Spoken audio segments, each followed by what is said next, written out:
નમસ્કાર, આપ જોઈ રહ્યા છો લખત ન્યૂઝ અપડેટ ચેનલ। તમામ સમાચાર અને અપડેટ મેળવવા માટે ચેનલને સબસ્ક્રાઇબ કરો અને બેલ આઇકન પર ક્લિક કરો જેથી તમામ સમાચાર અને અપડેટ તમને મળી રહે। લખતર કેનાલ પર કોન્ટ્રાક્ટ બેઝ ઉપર ઓપરેટર તરીકે ફરજ બજાવતા કર્મચારીને નર્મદાના અધિકારીઓએ મરણતોલ માર મારતા હોસ્પિટલાઇઝ કરવામાં આવ્યો। નર્મદા કેનાલ ખોદતી વખતે બંને સાઈડ નાખવામાં આવેલ માટીની સતત ચોરી થતી હોવાની અવારનવાર અનેકવાર બુમરાણ ઉઠવા પામી છે।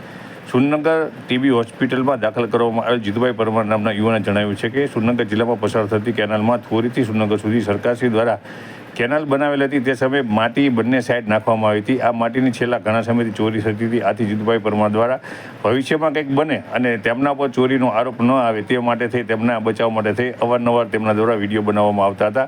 સાથે નર્મદાની કેનાલના અધિકારીઓને માટી ચોરી અંગે ટેલિફોનિક રજૂઆત કરવામાં આવતી હતી, તેને તેઓ દ્વારા રેકોર્ડિંગ કરવામાં આવતું હતું, પરંતુ થોડા સમય પહેલાં મીડિયામાં અંગેના ન્યૂઝ આવ્યા હતા।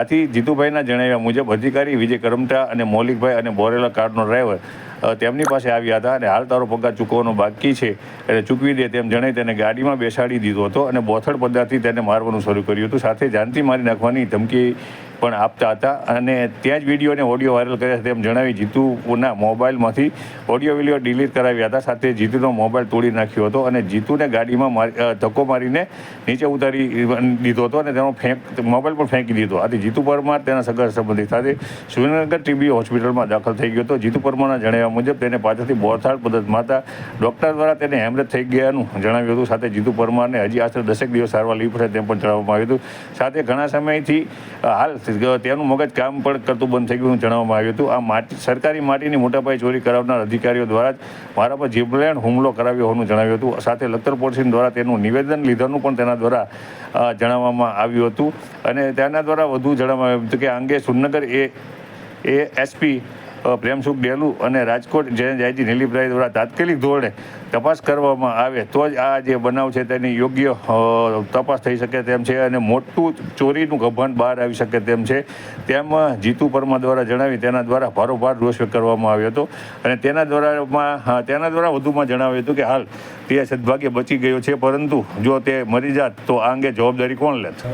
હું જીતેન્દ્રભાઈ રમેશભાઈ પરમાર, આજથી 15 વર્ષથી હું નોકરી કરું છું કેનાલમાં, નર્મદા નિગમમાં કોન્ટ્રાક્ટ બેઝ ઉપર।